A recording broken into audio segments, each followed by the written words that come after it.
Muzaffarpur police ने किया कमाल, अपहृत मासूम असलों को सकुशल किया बरामद। मुजफ्फरपुर पुलिस को एक बड़ी सफलता हाथ लगी है, जहां अपहरण के महज 72 घंटे के अंदर ही पुलिस ने 10 वर्षीय श्लोक को सही सलामत सीतामढ़ी जिले के रुन्नी सैदपुर से बरामद कर लिया है। आपको बताते चले कि बीते दिनों स्कूल से लौटने के क्रम में मुजफ्फरपुर जिले के अहियापुर थाना क्षेत्र के भिखनपुर के रहने वाले पप्पू कुमार के 10 वर्षीय बेटे श्लोक कुमार का बाइक सवार 2 अपराधियों ने अपहरण कर लिया था, जिसके बाद लगातार अपहरणकर्ताओं के द्वारा श्लोक के पिता से 50 लाख रुपए बतौर फिरौती की मांग की जा रही थी। वहीं मामले की गंभीरता को देखते हुए एसएसपी राकेश कुमार के निर्देश पर city SP Arvind Pratap Singh, ASP town Avdhesh Dikshit और डीआईयू लाल किशोर गुप्ता के नेतृत्व में एक विशेष टीम का गठन किया गया था। इसके बाद विशेष टीम ने तकनीकी सूचना के आधार पर सीतामढ़ी जिले के रुन्नी सैदपुर स्टेशन के पास से अपहृत श्लोक कुमार को सकुशल बरामद कर लिया है। मामले में एक अपहरणकर्ता को भी विशेष टीम के द्वारा गिरफ्तार किया गया है। मामले की जानकारी देते हुए मुजफ्फरपुर एसएसपी राकेश कुमार ने बताया कि सीतामढ़ी जिले के रहने वाला एक आईटीबीपी का जवान अपने सगे भाई के साथ मिलकर होम लोन चुकाने के लिए मुजफ्फरपुर जिले के अहियापुर थाना क्षेत्र के भिखनपुर से स्कूल से लौटने के क्रम में 10 वर्षीय श्लोक कुमार का अपहरण किया था। वहीं अपहरण करने से पहले कई दिनों तक श्लोक कुमार की अपहरणकर्ताओं के द्वारा रेकी की गई थी और श्लोक के साथ दोस्ती बढ़ाई गई थी ताकि अपहरण के दौरान श्लोक हंगामा न करे। वहीं पुलिस की इस कामयाबी की जिले में हर तरफ तारीफ हो रही है। क्राइम खबर के लिए मुजफ्फरपुर से मणिभूषण शर्मा की रिपोर्ट। बच्चे की सकुशल बरामदगी कर ली गई है, क्या कहेंगे पुलिस के लिए? तो पुलिस के लिए तो हम बहुत तहे दिल से धन्यवाद देते हैं कि हमारे जो मुजफ्फरपुर जिला पुलिस है उन्होंने हमारे बेटे के बरामदगी में बहुत बड़ी भूमिका निभाई है। उन्होंने हर समय हमारे साथ खड़े थे, हर टाइम वो हमें मतलब ये कहते थे कि आप एकदम विश्वास रखिए, आपका बेटा एकदम सकुशल आपके पास होगा, और हमने उन पे पूरा विश्वास बनाए रखा और आज हमारा बेटा हमारे पास खड़ा है। उनकी बहुत बड़ी भूमिका है मुजफ्फरपुर जिला पुलिस की। 50 लाख की जो रंगदारी मांगी गई जी, मामले में जो फिरौती मांगी गई जी, मामले में जो है पुलिस को किस तरीके से की और क्या पीता आपको?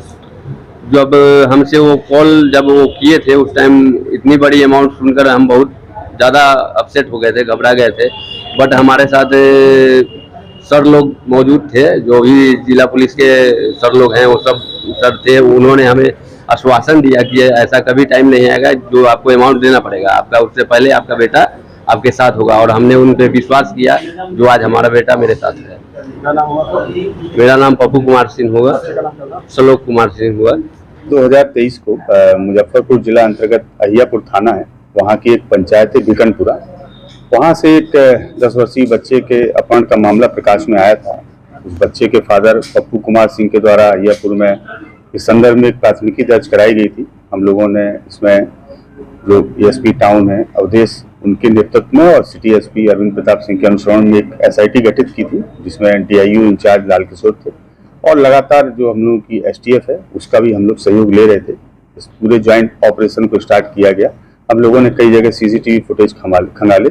सीसीटीवी फुटेज में हालांकि कुछ धुंधले थे, जिसमें लेकिन इतना स्पष्ट हो रहा था कि एक बाइक पर 2 व्यक्ति हैं, जिसमें एक के द्वारा हेलमेट पहना गया था, दूसरे के द्वारा मास्क लगाया गया था। चेहरे उनके स्पष्ट नहीं थे और बाइक का नंबर भी स्पष्ट नहीं था, लेकिन इतना स्पष्ट था कि उन 2 लोगों के द्वारा जैसे ही ये बच्चा स्कूल बस से उतरता है, उतरने के साथ में इसको बाइक में बिठाकर कहीं ले जाया जा रहा है। हम लोगों ने जिले के जो भी दिशाएं हैं, चारों तरफ जितने भी सीसीटीवी कैमरे हो सकते हैं, जो भी टोल प्लाजा हो सकते हैं, वहाँ के फुटेज कलेक्ट किए और ये रूट हम लोगों को क्लियर हुआ कि ये जो है सीतामढ़ी की तरफ में गया हुआ है। सीतामढ़ी जिले में मुख्यालय में और रुन्नी सैदपुर में जो भी कस्बे थे वहाँ के फुटेज काफ़ी खंगाले गए। इसी दौरान जिस दिन अपहरण हुआ था उस दिन देर रात्रि में जो बच्चे के पिता हैं उनके पास में एक नंबर से कॉल आता है और जिसमें 50 लाख रुपए फिरौती की मांग की जाती है। हम लोगों ने उस नंबर को भी ट्रेस किया, वो नंबर हाजीपुर का निकला, वहाँ पे टीम गई और पता लगा कि वो एक जो है रिक्शा चालक है, जिसके मोबाइल का प्रयोग करके फिरौती की रकम मांगी गई है।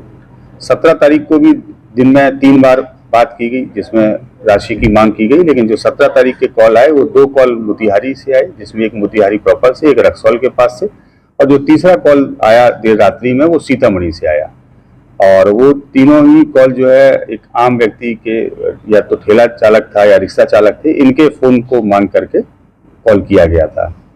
कल 18 तारीख को भी एक कॉल फिर से आया, जो मुजफ्फरपुर में ही रामदयालु के पास से आया। वो एक ऑटो रिक्शा चालक हैं, ई रिक्शा चलाते हैं, उनके मोबाइल का प्रयोग किया गया। तो जो अपहरण करता था लगातार बड़ी सावधानी बरत रहा था, और जहां जहां भी ये जा रहा था चेहरे से इसके मास्क नहीं निकल रहा था, तो चेहरा भी क्लियर नहीं हो रहा था, और मोबाइल का प्रयोग ये स्वयं अपना कर नहीं रहे थे।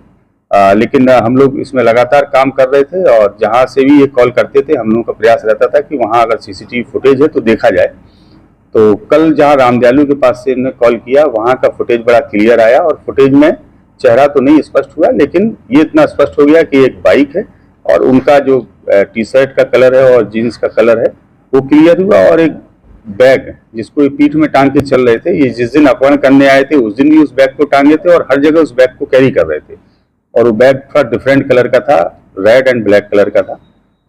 इतना हम लोग के पास में पहचान के लिए चीजें थी, और इनके द्वारा कल बच्चे के पिता को बोला गया कि आप 2:30 बजे एक ट्रेन चलती है, उस ट्रेन में आप बैठें और सीतामढ़ी रेलवे स्टेशन वो वहाँ पर उतरें, और वहाँ पे बाइक स्टैंड के पास में आप पहुँचें। उसके बाद में हम आपको आगे की जानकारी देंगे। हम लोगों की पूरी टीम, एसटीएफ की टीम लगातार इसमें सक्रिय थी, और उस ट्रेन में टीम पूरी गई वहाँ पर, और वहाँ पे हम लोगों ने जो व्यक्ति था जिसका हुलिया हम लोग चिन्हित कर रहे थे, वो भी उसी ट्रेन से ही जर्नी कर रहा था साथ में। जैसे ही वो ट्रेन से उतरा है उसको डिटेन किया गया, फिर उनसे पूछताछ की गई, उन्होंने अपना अपराध को स्वीकार किया। बच्चे के बारे में बताया कि वो रून्नी सैदपुर के पास में एक गांव है अतरी, वहाँ के रहने वाले हैं, वहाँ बच्चे को रखा है इन्होंने।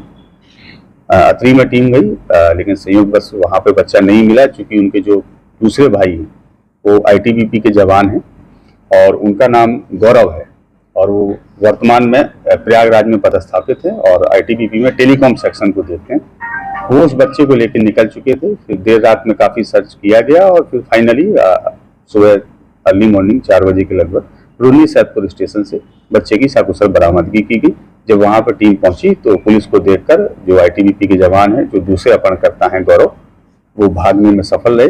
अभी हम लोग उनकी गिरफ्तारी के लिए छापेमारी कर रहे हैं। निश्चित रूप से इस पूरे उसमें 3-4 चीज़ें स्पष्ट रूप से सामने आई हैं। पहला ये कि इस पूरे घटनाक्रम में 2 ही लोग शामिल थे, दोनों सगे भाई हैं, और कोई आपराधिक या संगठित गैंग नहीं है इसके पीछे, जिसमें से एक जो है वो आईटीबीपी का जवान है। इन लोगों को पैसे की किल्लत थी। इन्होंने अभी हाल फिलहाल में अपना एक मकान बनवाया है, जिसमें काफ़ी लोन लिया हुआ था, लोन को चुकाना था, इसलिए पैसे की आवश्यकता थी।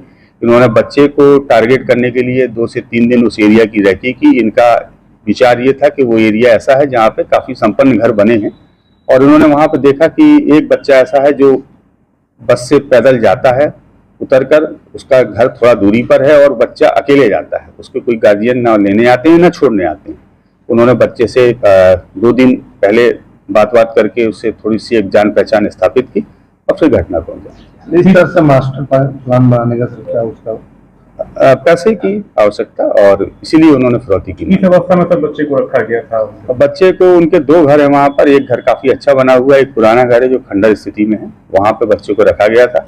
जब टीम ने वहाँ पे रेड की तो वहाँ पर बच्चे के जो यूनिफॉर्म है वो मिले, क्योंकि बच्चे के यूनिफॉर्म उन्होंने चेंज करवा दिए थे। अब बच्चा भी जिस कपड़ों में है उसी कपड़े में था वहाँ पर, और इसके अलावा स्कूल बैग के अलावा स्कूल बैग मिला, यूनिफॉर्म मिले, और कुछ खाने पीने की चीजें जो बच्चे को दी जाती थी वो थी। अभियुक्त की गिरफ्तारी हुई कि पड़ोसी है या दूर के रहने वाले हैं? नहीं, अभियुक्त जो है वो अतरी के ही रहने वाले हैं। इस पूरी घटना में 2 ही भाई हैं, एक का नाम सौरभ है, एक का नाम गौरव है।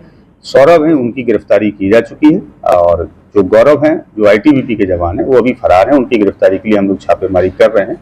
इनका अभी तक कोई ऐसा आपराधिक इतिहास भी हम लोग को प्राप्त नहीं हुआ। रिकवर कुछ किए गए इनके पास से? हाँ, इनके पास से जो बाइक इनके द्वारा घटना में प्रयोग की गई थी उसको जब्त किया गया है। मोबाइल, जो अपहरणकर्ता का मोबाइल था, उसको भी जब्त किया गया है, और इसके अतिरिक्त वहाँ से जो बच्चे का स्कूल बैग मिला है घर से, उसको भी जब्त किया गया है। बच्चे के यूनिफॉर्म है उनको भी जब्त किया गया है, और दोनों अपहरणकर्ता के द्वारा घटना के समय जो कपड़े पहने गए थे उसको भी जब्त किया गया है। मास्क है, हेलमेट है, इन सबको जब्त किया गया है। जो टीम इसमें काम की उसको सम्मानित करने? हाँ, टीम ने निश्चित रूप से गया है। मोबाइल, जो अपहरणकर्ता का मोबाइल था, उसको भी जब्त किया गया है, और इसके अतिरिक्त वहाँ से जो बच्चे का स्कूल बैग मिला है घर से, उसको भी जब्त किया गया है। बच्चे के यूनिफॉर्म है उनको भी जब्त किया गया है, और दोनों अपहरणकर्ता के द्वारा घटना के समय जो कपड़े पहने गए थे उसको भी जब्त किया गया है, मास्क है, हेलमेट है, इन सबको जब्त किया गया है। जो टीम इसमें काम की उसको सर सम्मानित करने हाँ, टीम ने निश्चित रूप से इसमें बहुत अच्छा काम किया है और ये पूरा एक ज्वाइंट ऑपरेशन था जिसमें जिला पुलिस मुजफ्फरपुर के अलावा हम लोगों का एसटीएफ की जो टीम है वो है, मोतिहारी एसओजी 8 की एसटीएफ की यूनिट उसका भी काफ़ी सहयोग रहा है, मोतिहारी जिला पुलिस, सीतामढ़ी जिला पुलिस, हाजीपुर जिला पुलिस और मुजफ्फरपुर का जो रेल पुलिस है उन सबका ही इसमें पूरा हम लोगों को सहयोग मिला है। इस ज्वाइंट ऑपरेशन से ही ये सकुशल बरामदगी और गिरफ्तारी और केस का एक अच्छा उद्भेदन संभव हुआ है और ये टीम चूंकि एसपी टाउन अवधेश के नेतृत्व में बनी थी तो इस टीम को अभी आप लोगों के समक्ष ही मैं 11,000 रुपए का पुरस्कार प्रदान कर रहा हूँ, ये पूरी टीम के लिए।